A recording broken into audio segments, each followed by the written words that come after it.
So ladies and gentlemen, we have finally been graced with the wonder that is Final Fantasy VII Remake. It's hard to believe it's finally here after we've waited quite literally 10,000 years for it.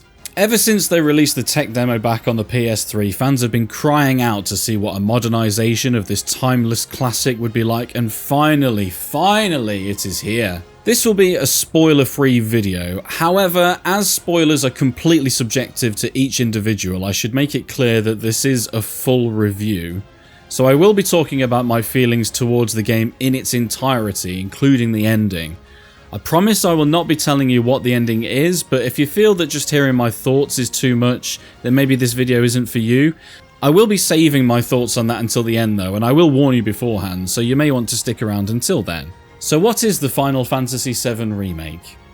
This is the first part of a brand new retelling of the timeless JRPG classic that was first released in 1997 on PS1 from Squaresoft, now known as Square Enix, complete with brand new visuals, voice acting and a remade soundtrack.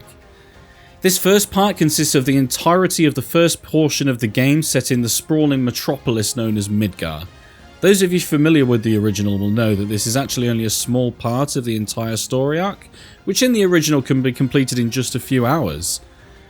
However, this game expands upon this to match the requirements of modern expectations in games when it comes to story, characterization, gameplay and graphics. If Square were to put the entire original story into one single game, they would have to cut out an incredible amount of content to still be able to match these expectations. So they chose to go down the route of providing us with a much more expanded and fleshed out experience, which I for one am very pleased with.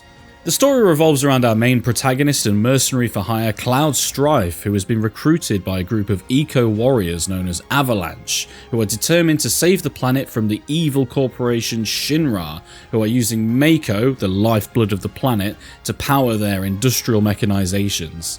For the most part, the story follows the original in much the same way, with some changes and deviations that perfectly complement the spirit of the original, while also bringing something new. As a fan of the series, it can be a true breath of fresh air to see this story given new life, and it keeps you wondering what will remain the same and what will be different. The characters of Final Fantasy VII are completely faithful to their original counterparts, but thanks to the sterling voice acting and the much slower pace of the overarching story, we get to become much more familiar with their personalities and their personal journeys through the story. We get to see the much more gradual transition of Cloud starting as a hard-nosed mercenary only out to get paid, to becoming a much valued member of Avalanche and putting himself in the firing line to protect his friends.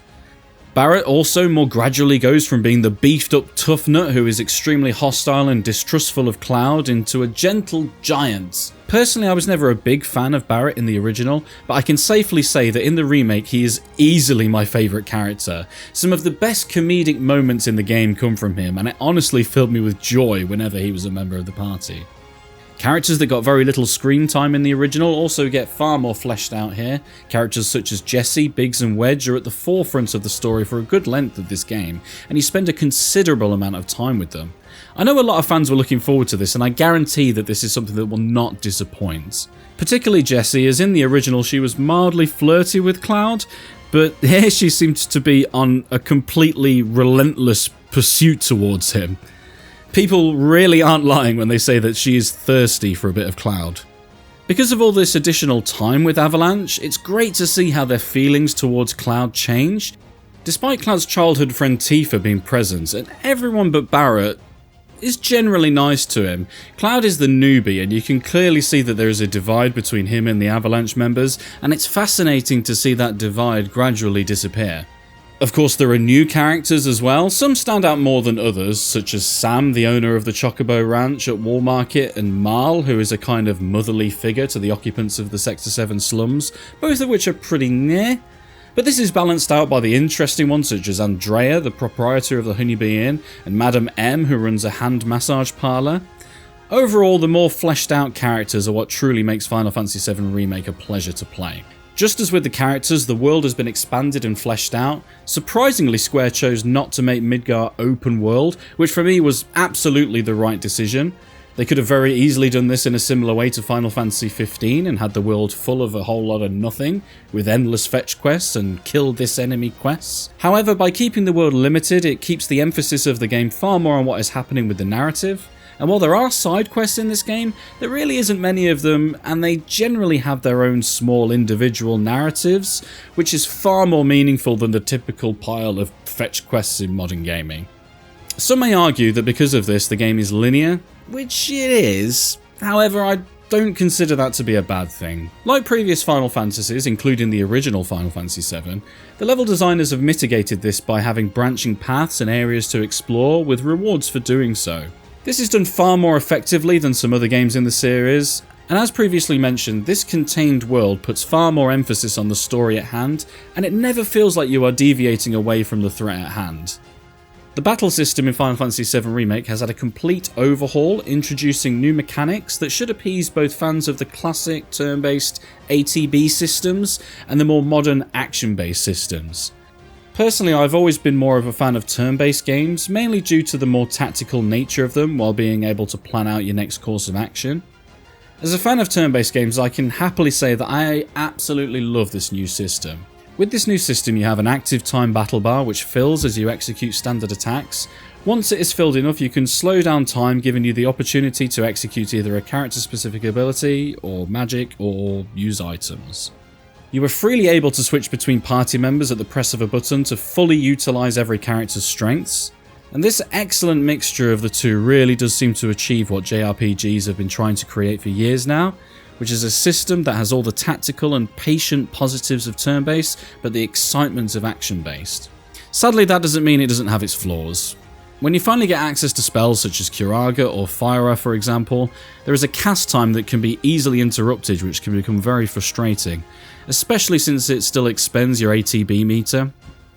Also, aerial attacks can become annoying as there's no jump button, so when fighting flying enemies you have to get as close as possible and press the attack button, which will launch your character into the air to perform an attack. And this can be very hit and miss, and it feels like you aren't in as much control as you would like to be. That being said, the positives I have mentioned far outweigh the negatives, and I really do love this new combat system. Materia makes a welcome comeback to the remake, and surprisingly very little has changed with regards to how it functions compared to the original. You collect orbs of materia that can be slotted to your weapons and armour that enable a number of actions such as magic and special abilities. Some of these can be slotted together to create interesting outcomes. Some will be familiar, such as pairing elemental materia with magic materia to give either your weapon or armour the properties of whichever element you have paired. Some will be less familiar, such as the magnify materia, which works similarly to ore, or synergy, which makes a character you aren't controlling perform the same spell as you at the same time, essentially making it a double cast. Sadly, from what I can tell, you can't do any super funky combinations like mime and counter times 8 or anything like that, but maybe something like that will come in future games. One thing concerning materia that I am sad to see go is that once an orb of materia is maxed out, it no longer creates a new orb of the same materia. Unfortunately, you are stuck with what the game gives you once it's at max level, and that's as far as it gets. But that being said, I imagine that in the next game your levels in your materia will carry over, so it may be an intentional mechanic to limit the resources you have in the next game so not to be too overpowered. As usual, Square Enix has absolutely outdone themselves in the graphical department. I don't think there was any doubt, as for years now Square Enix has been consistently at the forefront of pushing current systems to the limit of their graphical capabilities. But Final Fantasy VII Remake is no different. As you can see from the footage, it's truly amazing to finally see what we could only imagine to be outside of the pre-rendered backgrounds in the original. To explore these three-dimensional spaces is an absolute joy, and it's absolutely one of the main reasons I could not wait to see this remake. But that being said, there are some issues.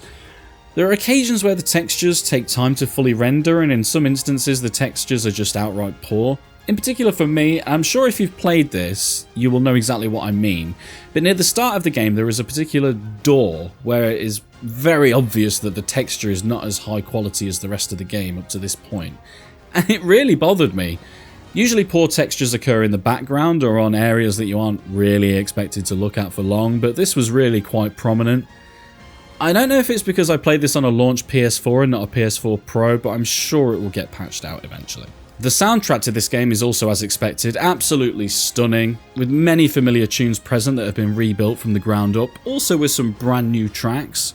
I don't really need to say more about this, as any fan of the Final Fantasy series knows what composer Nobuo Uematsu is capable of, and he most definitely does not disappoint here. For the most part, Final Fantasy VII Remake is a masterpiece. This game will most definitely fulfill both fans and non-fans of the series alike with its splendour and faithfulness to the essence of the original, the essence which made it one of the most successful games ever made, and for many their favourite game of all time. However, I do have some issues. I have some pretty big issues, and forewarning, I will now talk about the ending and how it impacts the experience. So as previously stated, I will not say what happens or detail any specific plot points, but for me to give an honest review I need to talk about it as it has a huge influence on my feelings towards this game. So if you feel like this alone would be a spoiler, then thank you so much for watching and end the video now and maybe consider coming back after you've completed the game. So I'll give you a couple of seconds to do that. Right, okay. So I was utterly disappointed at how the end of this game was executed. While the rest of the game was near perfection, the last 10% of the game fails miserably. As I previously said, Final Fantasy VII Remake perfectly captures the essence of the original while making changes to what we are already familiar with, but the changes at the end of the game are severe, and it feels more like Kingdom Hearts than Final Fantasy VII at that point. I think because I was so pleased with the game so far, at the time of playing I almost took it as a personal insult to how this game ended and the implications it has on future installments. This will definitely be very polarising to the fanbase, and I think it will be a case of either loving it or hating it. I was going to do this review the day after completing the game, but I couldn't do it as I was completely in a rage. And it would have just been a rant video instead of a review, and that isn't helpful to anyone. But I can't stress enough to you how much this ending changed my opinion of the Final Fantasy VII Remake as a whole, and it genuinely breaks my heart to say it as well. It really does. I did strongly consider leaving this out of the review so not to disappoint people that care about this as much as I do. But then there would be absolutely no point in doing a review if I was going to omit key points that had an overwhelming effect on the experience. I will be doing a spoiler discussion video soon concerning this, and there will be a link in the description once it's done. So my final score for Final Fantasy VII Remake is a 7 out of 10. It's an exceptional experience in all areas, but for me it completely fell at the final hurdle, bringing the score way down. And while I am interested to see how this new series progresses, I'm certainly not looking forward to it as much as I was. But if you enjoyed the video, please don't forget to hit me with a thumbs up, and also to be notified of future videos, please hit that subscribe button and the bell icon. Despite what I have said in this video, I will be live streaming the Final Fantasy VII Remake because I do want to get that platinum trophy for it, so maybe consider heading on over to twitch.tv/GamingMule. I stream every Wednesday and Thursday from 8 PM Greenwich Mean Time, so perhaps I'll see you there. But thank you so much for watching, and have a great day.